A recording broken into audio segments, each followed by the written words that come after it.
Senador Paulo Paim, considerações de Vossa Excelência.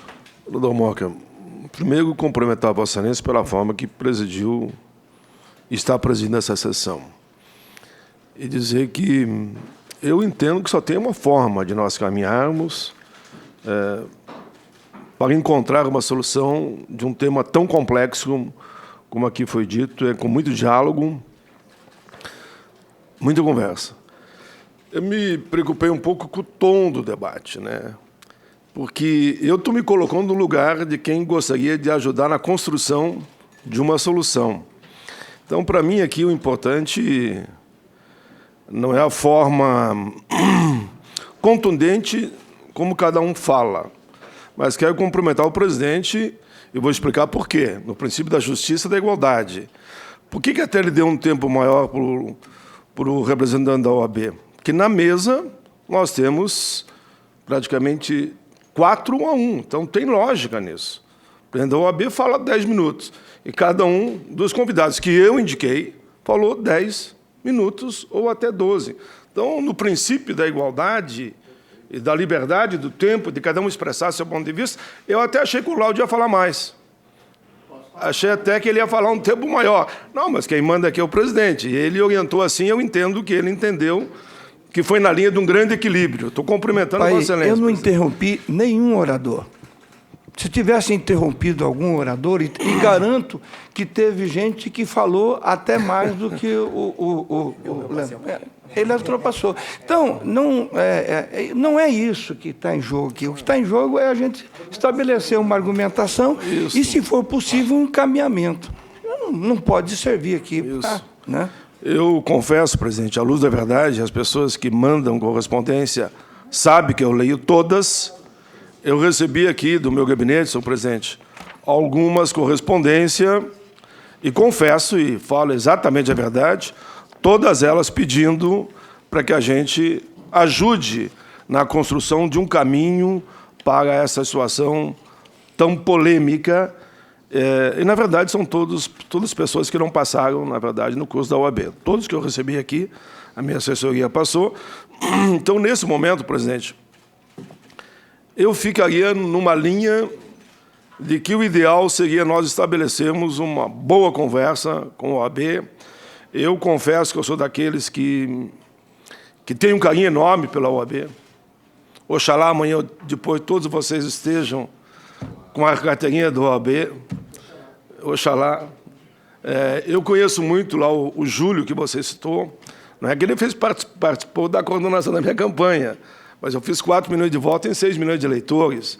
O Júlio foi um que também esteve lá, como tiveram diversos advogados. Escritório de advogados que também todos ajudaram, não com dinheiro, estaria mentindo, teria que estar lá oficializado, mas ajudaram politicamente, tanto os bacharéis como também os advogados. Todos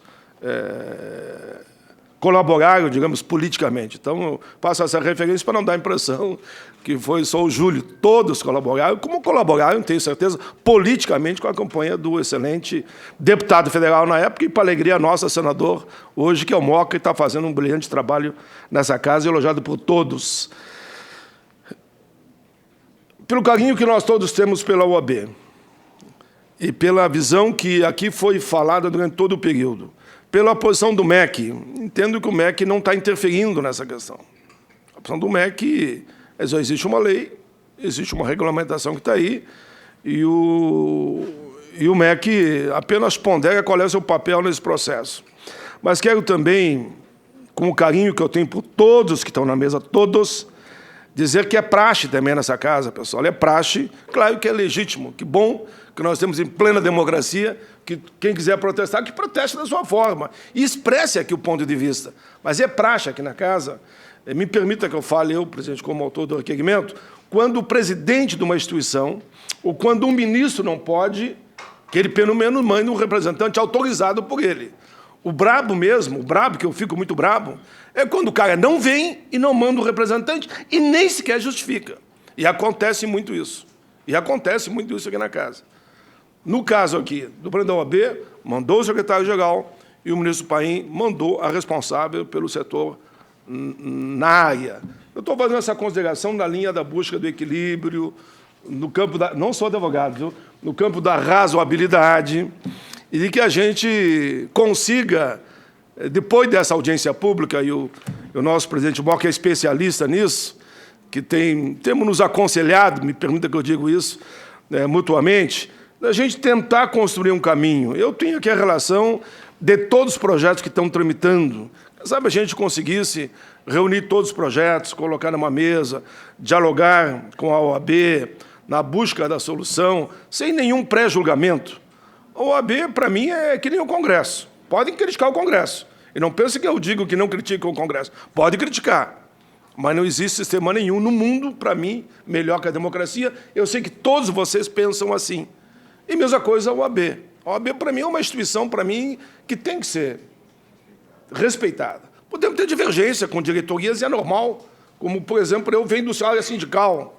Podem discordar da diretoria dos sindicatos que eu participo, mas a entidade sindicato, para mim, ela é fundamental também no campo da democracia, das liberdades e na defesa dos direitos dos trabalhadores, cada um na sua área. Por isso que a minha fala seria muito mais no sentido de que a gente, presidente, sabe, orientado por Vossa Excelência, trabalhássemos na reunião dos projetos que tem, estabelecêssemos um diálogo com a OAB. Houve um pequeno avanço, se não me engano, até vocês podem me ajudar, se não houve, foi depois do debate que vocês também provocaram. Tem mérito aqui dos bacharéis. Por exemplo, da questão, era 2 testes, né? Feito o primeiro teste, se rodasse no segundo, tinha que recomeçar tudo de novo. E agora me parece que houve um avanço, feito o primeiro teste, passou, rodou no segundo, tem um período para ele fazer o segundo com a validade do primeiro. Isso é real? Senador, vocês me permitem duas inovações recentes que são bem importantes. Deixa Papai, você conclui, aí eu vou passar a palavra na mesma sequência. Eu concluí. O presidente entendeu a minha de raciocínio, que não é diferente de outros momentos que nós passamos. Eu gostaria, apenas antes de passar a palavra, porque foi o último a falar, portanto será o primeiro na réplica, né? Dizer, por exemplo, certamente os que falaram, eu acho que uma coisa que eu acho que deveria abordar é o custo de R$200. Quer dizer, eu acho que isso é uma coisa que você poderia responder aqui, né? E uma outra questão é se a ordem tem essa disposição de sentar poderia montar um grupo aqui, uns representantes dos bacharéis da ordem, se há essa disposição para que a gente possa conversar a respeito disso. Ou se isso já é uma posição tomada pela Ordem dos Advogados, porque eu sempre acho que se a gente conseguir aqui um diálogo, e no sentido de que algumas coisas possam ser modificadas, né? Eu vi o Lúcio falar aqui, nós temos hoje o médico, se ele não fizer residência, é muito difícil dele se estabelecer profissionalmente.